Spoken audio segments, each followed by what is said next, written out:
All right, we're going to do the absorption and radiation of energy. So we're looking at how color and texture affects the rate of absorption. So the temperature would increase, and the radiation, which means temperature would decrease. You're radiating and giving off heat. So I have a black can that's got a little bit of a texture to it. I have a shiny can that's smooth. 2 lids. Each lid, putting in a thermometer. There's nothing in the can but air.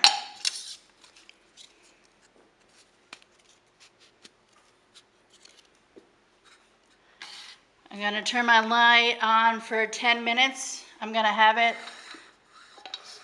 situated so this way the light is equally distant from the dark can as it is the silver can. So that way they receive the same amount of energy. Like I said, after I have to take temperature every minute for 10 minutes. After 10 minutes, I remove the lamp, and then I'm going to see how it does for the rate of radiation. So I've taken the initial temperature, which is 25 degrees Celsius. I've turned my light on, so the light bulb is equal distance to the black can as it is the shiny can. So that way they receive the same amount of energy. Now I'm just going to time it every minute, take a temperature, write it down. After 10 minutes, I'm going to turn the lamp off and remove the lamp. I have to remove the lamp because it still will be radiating energy or heat. So I'll be back in 20 minutes. Okay, after 20 minutes, remember, first 10 minutes, you're absorbing energy or radiation. The last 10 minutes that the lamp is off and it's been moved, you're radiating. Anything that you absorbed from the lamp, you are now radiating back off.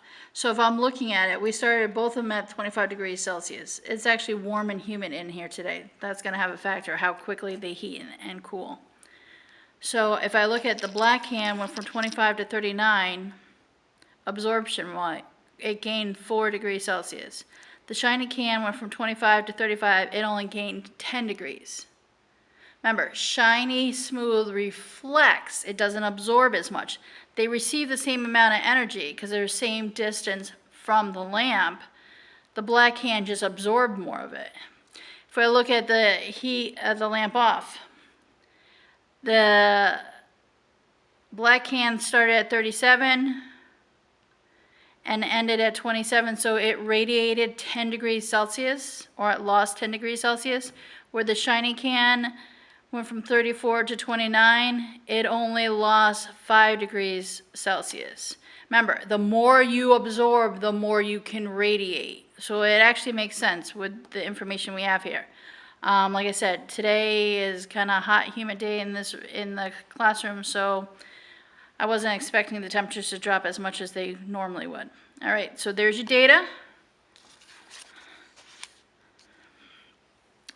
I'm not even going to have you worry about graphing it. I just need you to answer the questions.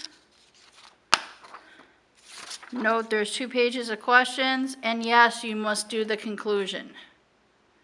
All right, so you have 9 questions and the conclusion. Don't worry about graphing it. All right, thank you. And that's your absorption and radiation of energy lab.